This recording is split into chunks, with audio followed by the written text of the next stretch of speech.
नमस्कार दर्शक बंधु।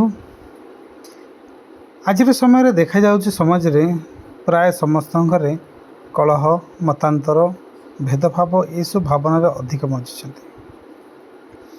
आर्थिक अनटन विभिन्न प्रकार समस्या ये समस्त दिग दे समस्ते चलुँच।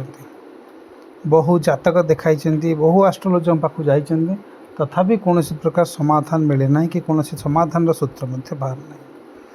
ये सबूर सहज उपाय गोटे सरल संक्षिप्त कार्य आपण मान जदि घरोई उपचार माध्यम करें ताहले जानीपर।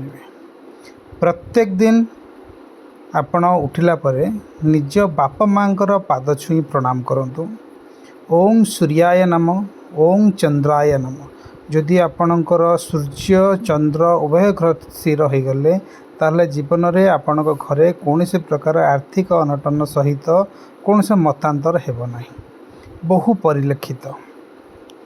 द्वितीय जिनस आर्थिक अभाव पाई आपण मानकु गोटे टिप्स दौची, यहाकू कार्य कर देखंतु। प्रत्येक दिन घरे गंगा पानी छिंचंतु।